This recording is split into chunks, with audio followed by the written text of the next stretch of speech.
Hello, welcome to video number 5 of our procedural texture series. As promised, I'm going to do something a little more complicated today. Actually, a lot more complicated. It's going to involve many more modules and some animation, and we're going to animate fire. Fire is kind of like the holy grail of procedural textures because it's very violent and complicated, and it has to be animated to look good. So, what I want you to do is just do what I do. We're going to go to Textures and Materials and expand the library and open up Fire. These are some textures and materials that I have created, and they've been bundled with Art of Illusion, which is kind of cool. What we're going to do is we're going to take 2D fire. The bonfire and torch are just very subtle changes to the 2D fire, and they're just copied and pasted to the procedural 3D material editor rather than the texture editor. So they're basically the same principle, but they take way longer to render. So we're just going to do 2D fire and hit load from library. And now I have 2 because I just practiced this a couple of minutes ago. But we can close this. And actually we're going to take a plane and we're just going to make a big square like this because we need something to apply the texture to. And we're going to set texture material and grab the fire and double click, and you're going to think, whoa, there's lots of stuff there. Yeah, so just take a look at this, and it's actually less complicated than it looks. If I increase time, you can see that it's kind of animated and it moves nice. I have pre-rendered a video here. This is what it looks like at 60 frames a second. And that's pretty good. If you just take that texture, apply it to an object, and render a video, that's what you'll get.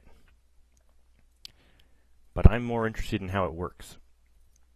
And also we're going to improve it. So, if we take a look at this, remember what I say, the first thing we have to do is look at how do we make the general shape of the fire.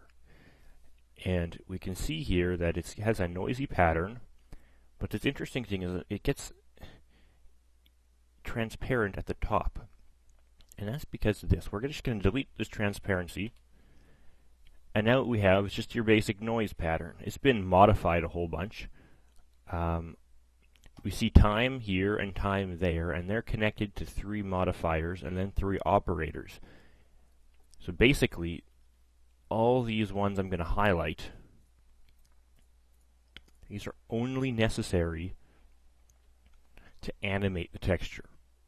Normally, and actually we don't even need this one, because that linear module, as you can see, isn't doing anything, and I'll explain that in a second.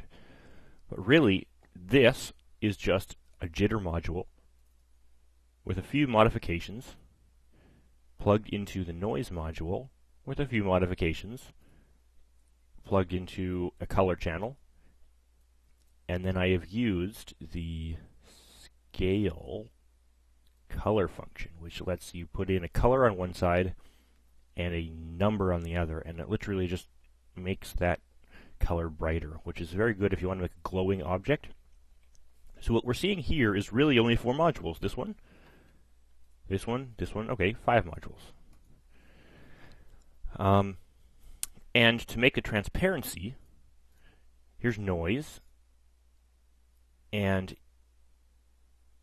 I've increased the amplitude a little bit because I didn't want the fading out, like the going to transparency, to be too fuzzy. I wanted it to be a fairly sharp transition, and this is, I've added the Y coordinate to the noise module. So you have an object, when Y is 0, that's way down here. When Y is 1, that's way up here. So down here, we're adding 0 to the noise, and up here, we're adding 1 to the noise. And remember, when we plug it into transparency, everything that's 1 becomes transparent. So what these 2 things are doing is simply making the texture become more transparent as we go up, which is a great trick. And because the noise adds noise, there's certain patches of density and certain patches light, that creates these little licks of flame here that kind of just works out naturally. And this is all dependent on the noise you're doing. And so if we were to swap out the noise module with, say, something else, we'll get a totally different kind of fire. And we're actually going to do that because I noticed that it looks way better if we use the turbulence module. So I'm just going to grab a couple of these, put it down here, and we'll leave it there for now. First, I want to talk about what all this time stuff is doing, especially with this linear module, because it's not actually, these are all default settings. So what we're doing here is you can see this output, the X output, is going to this X input of the noise. And normally if this module wasn't here and it was just a direct connection, it would have no effect. But on the way from going from an output to an input, it gets modified. And this is time. This is just a scalar multiple of time. We're multiplying time by negative 0.6. And then we're adding that to the number coming out of here. And what that does is it simply makes, it's hard to explain, it makes this linear transformation increase at a constant rate. And I have a page open here that hopefully will help illustrate the idea. This first animated GIF is a cube with a noisy material added to it, and a material behaves in a very similar way in this regard to a texture. So we can just disregard the fact that it's actually 3D. This is a cube with a 3D material applied to it, and the cube is rotating, which is pretty obvious to see. We go down here, this is the same cube with the same material applied, only this time the material is moving. The cube is staying still. And you can kind of see this edge here. You can kind of see the animated noise pattern that we're talking about. And if we take this face and isolate that and just look at it face on, we get something like this. Now just look at that for a second. It makes sense. And you can kind of see how we can use this to make fire, because now imagine that it's a light down here and it fades to transparent, and we're going to create all the little flames and all that stuff. So hopefully that helps. So time is being modified in different ways and added to the jitter and the linear. So the thing is moving. These ones here are causing the flame to move up and back, depending on what these are set. And I encourage you just to change some of these values and see what the result is. But what we're going to do now is we're going to replace the noise with these turbulence modules. So I'm going to copy the same settings, 1.5 and 12.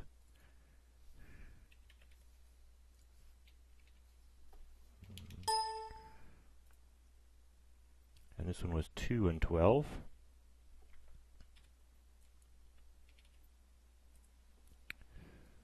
Okay.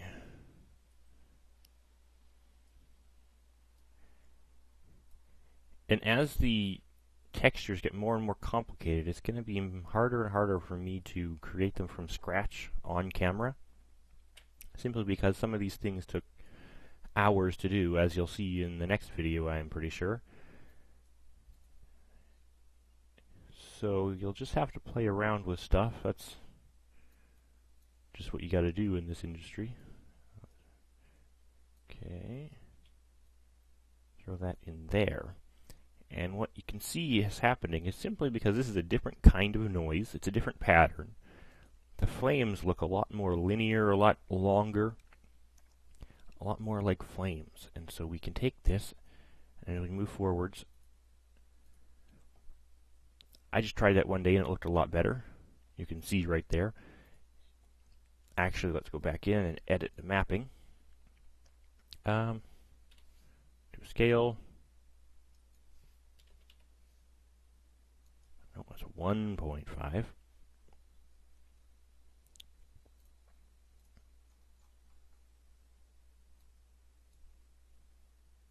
And that looks pretty good. I'm doing pre-rendering stuff now just to make the video shorter, but this is what you end up with. And all we're doing there is changing the style of noise, which is really cool. And you can see in this last frame, because we set the octaves on the turbulence module really high, we have all this micro detail.